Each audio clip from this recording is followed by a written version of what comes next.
Don't create problems for me. He warned me after I found out about her. He thought it'd stay his dirty little secret. Now, years later, I'm at their wedding. His bride just read the text I saved.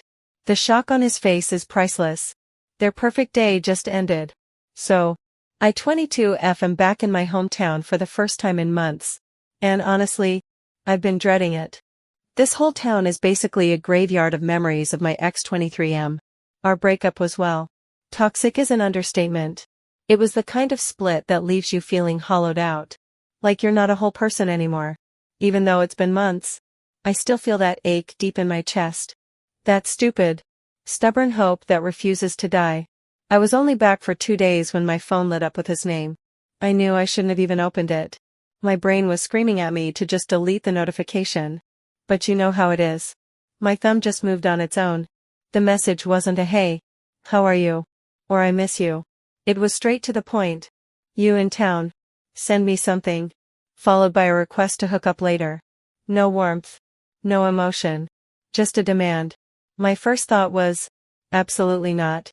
But then this other, much weaker voice whispered, "What if?" It was a pathetic thought. I know. But it was there. It felt like a choice between complete starvation and a tiny, poisoned piece of bread.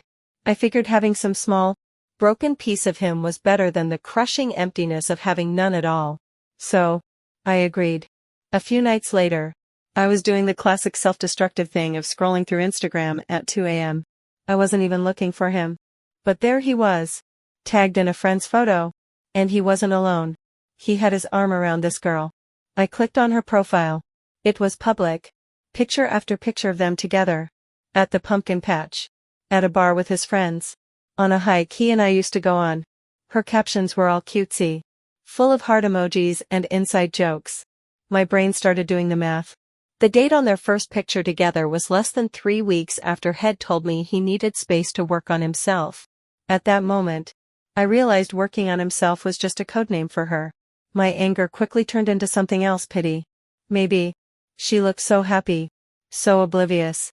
She was me. 6 months ago. Before I knew better. I decided I had to say something. I crafted a message. Trying my best not to sound like a psycho ex.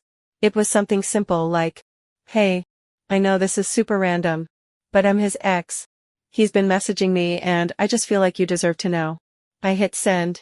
And my heart pounded as I waited. The little scene notification popped up almost immediately. I waited for the 3 little dots to appear. For her to type anything. Who is this? Or a fuck off. But nothing came. Just silence. I checked back an hour later. And that's when I saw it. The chat was gone. A system message was in its place. "You can no longer reply to this conversation." She hadn't just ignored me. She'd blocked me. In her story, I wasn't a good Samaritan. I was the crazy ex. And she had slammed the door in my face. Now I was left holding this ugly truth all by myself. With no idea what to do next. A couple of days after she blocked me, he hit me up again. This time, I didn't ignore him. I agreed to let him pick me up. Under the pretense of just catching up. He pulled up in his car. Same old messy passenger seat. Same faint smell of cologne. As we were driving, I just stared out the window. A cold knot forming in my stomach.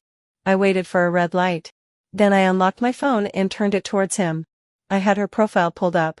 "Who's this?" I asked. My voice was way calmer than I felt. He glanced at the screen, and I saw his whole body tense up. His knuckles went white on the steering wheel. "It's just some girl I'm seeing.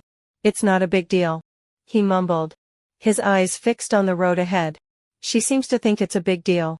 I pushed. "She posts pictures of you too almost every day. It looks pretty serious." Then I dropped the bomb. I messaged her. She blocked me. The car went dead silent. The light turned green. But he didn't move. He turned to me. And his expression wasn't guilty or sad. It was annoyed. "Why would you do that?" he said. His voice sharp. "I told you. It's not like that." He started driving again. Way too fast. "Look. We're not actually dating. But yeah. It's getting serious." My brain short-circuited trying to understand that sentence. How can you not be dating? But be getting serious? It's a complete contradiction. I felt like he was intentionally trying to confuse me, to tie me up in verbal knots so I drop it. He saw the look on my face and softened his tone. What we have is different. You know that, he said, reaching over and putting his hand on my knee. She doesn't get me. Not like you do. And just like that, I was back on the hook. He made it sound like I was the one with the real, deep connection. And she was just some girl he was obligated to spend time with. Then he delivered the final blow. He looked me straight in the eye and said, I need you to keep this between us.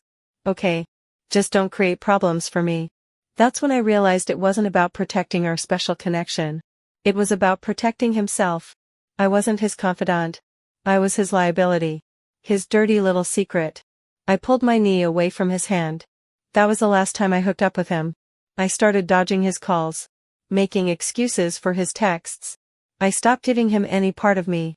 But I haven't been able to stop watching. It feels like a sickness. Every few days, I'll find myself on her page again.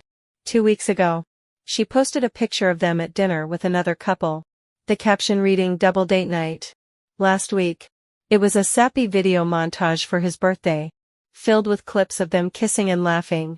Every post is another piece of evidence that his story is a complete lie. He's not seeing some girl. He's in a relationship.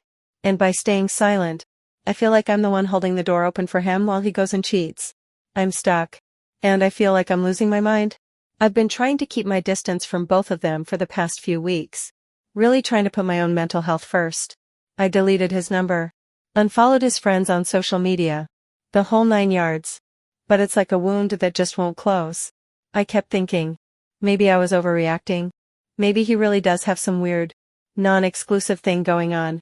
I was clinging to those scraps of his lies. Even when I knew better. Then, last week, it hit me like a train. I saw a picture posted by one of his cousins. Someone I barely knew. Who must have slipped through my social media purge. It was a family dinner photo. Full of smiling faces. And there she was. Sitting right next to his mom. Laughing. The caption said something about early Thanksgiving dinner with the future in-laws. My breath hitched. Future in-laws. This wasn't some casual girl he was seeing. This was it. The whole damn thing. My stomach dropped. All those confused sentences from him. Not actually dating. But it's getting serious. She doesn't get me like you do. They evaporated into thin air. They were never about nuance or a complicated relationship status. They were just plain, simple lies. And I was the fool who kept buying them. Even after every instinct told me to run. The realization hit me hard. I am the other woman. Even though I stopped hooking up with him, I was still letting him string me along. Still engaging in these secret calls and texts. Still believing the crumbs he threw my way. It made me feel disgusted with myself. And furious at him. He's out there, playing the perfect boyfriend, bringing her home to his family, while simultaneously texting me, making me his dirty little secret, telling me not to create problems.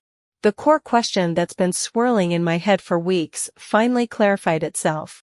Is what he's doing. Texting me, calling me, telling me to keep it all a secret. Actually cheating or not. He always told me they weren't officially dating. But if you're at Thanksgiving with your boyfriend's family and someone's calling them future in-laws, that sounds pretty damn official to me. I'm not sure if he was just lying to me about their status. Or if he's lying to her. Either way, someone's getting played. Now I'm at a complete crossroads. I could just walk away.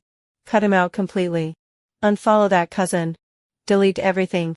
And focus on healing myself. That's probably the smart, healthy thing to do. Right. To protect my own peace. But then I think about her. She's walking around. Blissfully unaware. While he's making her a part of his family. I tried to warn her once. And she blocked me. She probably thinks I'm some jealous, unstable ex trying to mess with her new relationship. So, Reddit. I really need some outside perspective here. Ada for wanting to warn her again. Even after she blocked me the first time. If I did try. How would I even go about it without seeming completely unhinged? Or should I just let it go? Should I just prioritize my own sanity and accept that I can't save someone who doesn't want to be saved? Even if she doesn't know she needs saving. I just don't know what the right thing to do is anymore. Please help.